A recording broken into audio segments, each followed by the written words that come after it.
Good morning, everybody, and a happy Tuesday morning to you. We have no royal family news in this video. This is straight up Harry and Meghan stuff, and we have a lot in here. Apparently, Invictus has told Harry and Meghan no. Apparently, Penguin Random House has now told Harry and Meghan no. The word of the day is no. I also have a lot of updates for you. Piers Morgan has been on the warpath. All kinds of stuff is coming out. So there's a lot. So let's just jump in and cover it all, shall we? Let's go.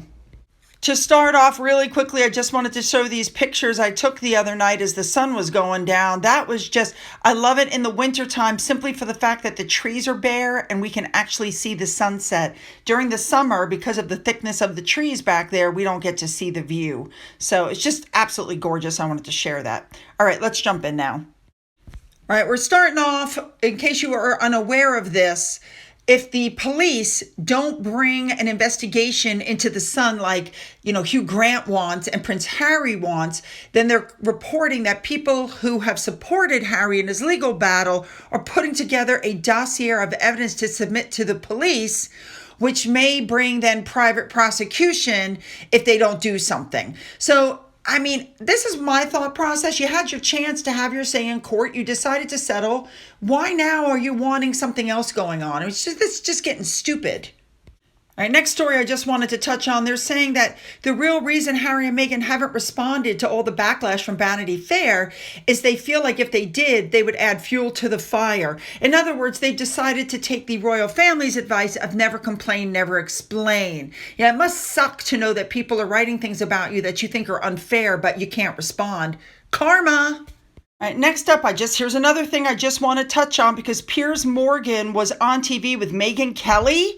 And he had a lot to say. I love this guy because he says what he thinks. Listen to this.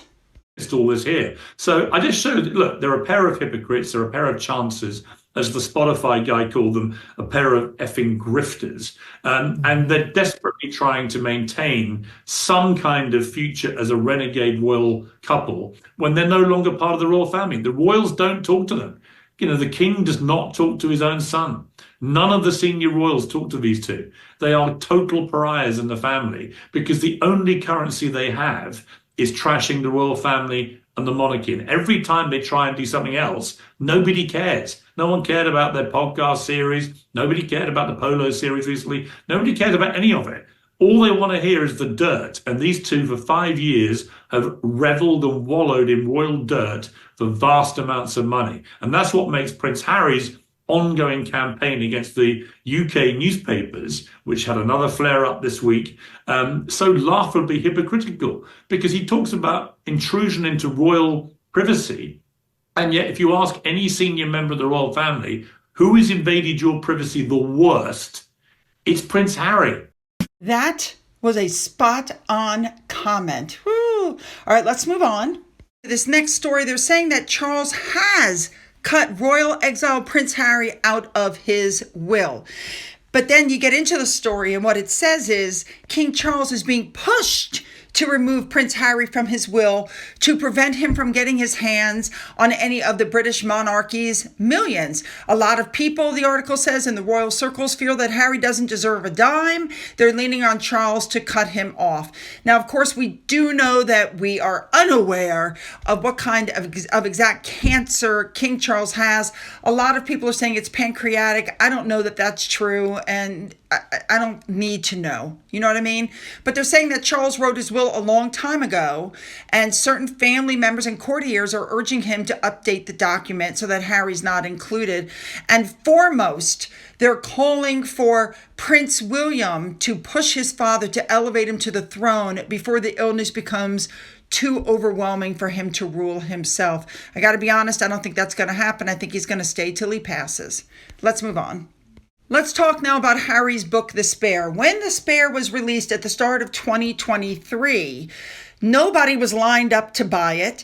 We know that the book initially came out and then almost immediately it was on the shelves for half off. Oh, if you signed up for Kindle e-read, you could get it for free. If you signed up to watch his therapy session with Mr. Mateo, they sent you 2 copies of the book. It was all about numbers, not the money, okay? Because they wanted to be able to say that it was, a number one selling book. This is how many went out. But the truth is, it did not sell as many copies as they had hoped, and that the lack of the number that was sold did not warrant his huge payday. So even though it, quote, almost immediately broke records and it was supposed to be some sort of success, come to find out it was actually a financial fail. He was given, it's being reported, a $20 million advance for all 4 books for his book deal. But the book, The Spare, would have had to have sold twice the amount of books he got in order to earn back that advance. So it didn't happen. Hardcover sales were 80% of book sales. So they're saying that it actually did not do well. So the story now is that the book deal that they had has basically been quietly dissipated. There were supposed to be 4 books. So we had The Spare. I believe The Bench was one of them as well. So they were supposed to come up with 2 more books. But I think Penguin Random House went, you know what? We've lost enough money on you and we're not going to lose any more. There was talk there was going to be a leadership book and a wellness book, and none of it ever came to fruition. It looks like Penguin Random House just gave them $20 million for nothing. Now that makes them stupid. Let's move on now to Invictus Games. The headlines you're currently looking at are headlines from articles that I posted to you guys a year ago, where they said that war veterans were not happy about the changing focus of Invictus Games and that it was all about Meghan Markle now. Well, Dan Wooten was just on TV with Angela Levin. Guess what happened? Listen to this. Can I just tell you one other thing? Oh, yes, please. Very new. That is that Canada has said that they don't want Meghan at their next Invictus Games in 2025. Really? Yes, they don't want her. Harry has to come on his own. They don't like it because they demand too much. She demands too much. True. This is Canadian authorities. This is not just any bit in a newspaper. That she takes the limelight off the people who've been in the military. They're not get the same attention as they should, and they don't like the way she's dressed. I think this goes, which actually completely shocked me, in Germany when she marched or did a sort of Dior sort of march in very, very short shorts in front of quite a long line of people who had been part of the games there. And she was doing a sort of sexy dun, dun, dun, dun, dun, and they were walking behind her. And I think that really finished it because it was so vulgar. And she doesn't know anything about the army or do anything. And she gave the speeches. And I remember the first one she did, she said, "I'm sorry, I'm 3 days late. I had to give my 2 babies milkshakes." And you think, oh, help. It's not been quite as bad, but I think they don't like it. So according to Angela Levin, organizers and Invictus Game athletes are very displeased with all the negative spotlight that's brought about by Meghan Markle's involvement.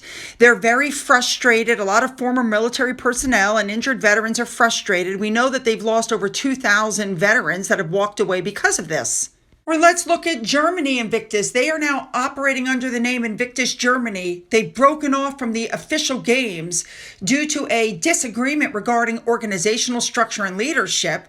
The German team is going to continue under their own program under a separate entity, and they are now getting ready to have their own games where they're bringing other countries and stuff in. I mean, it's unbelievable. And let's not forget the Freedom of Information Act that was used that showed that 23 or 24% of Invictus funds went to Harry and Meghan for their hotel, food, security, the whole bit. So money that should have gone to veterans and to the games went directly to them. Not to mention, they charge an appearance fee, it's been reported. Ugh. Let's move on now. I have an update for you on Meghan Markle's Netflix With Love Meghan. Okay, you guys know that she has postponed her cooking show. I always wondered why she was postponing it. People are going to be just as homeless in 3 months as they are now. Very odd behavior, and I told you guys I thought she might retape something, she might redo something. That's what's going on, apparently, allegedly. A blind item has just come out. Remember, everywhere she's been, there's been cameras and they're following her around. Well, it would appear because she's adding an additional episode that's all going to be about her recent efforts due to the fire. And apparently, according to this, there's a mad scramble to remove someone who just got indicted. I'm not sure what that's all about. Remember, take these blind items with a grain of salt, but I find it interesting that allegedly, according to the blind item, she pushed back the release of her show because of the fires, but now she's going to exploit the fires for her content. Again, if this is true, she's grifting off of the misfortune of others. That's shocking. All right, let's move on.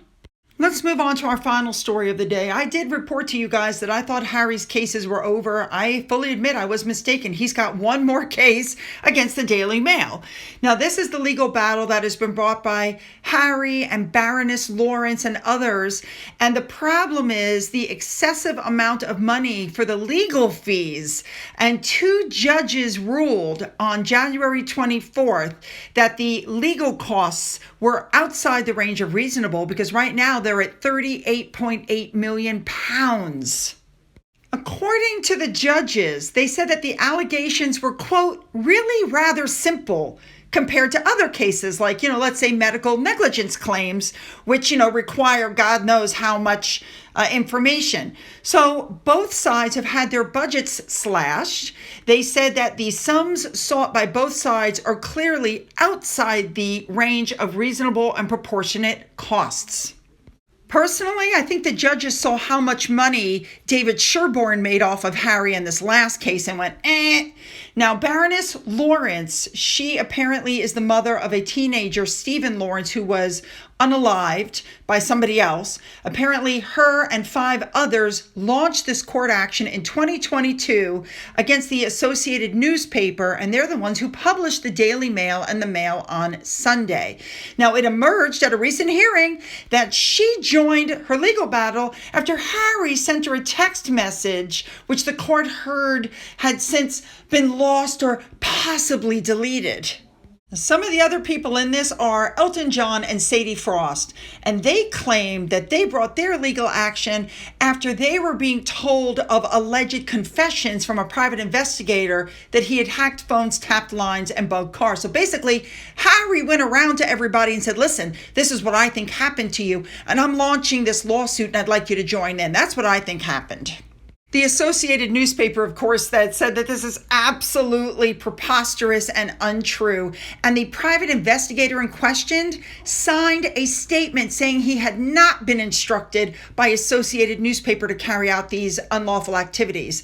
So this 9-week trial is going to start in January of 2026 to test the allegations that articles written by the newspapers were a product of unlawful information gathering. And the Judge Cook, said the issues at stake were very simple, and the claimant would either be proven or fail to prove the articles were the product of unlawful activity. I mean, these claimants are well known. The litigation is high profile.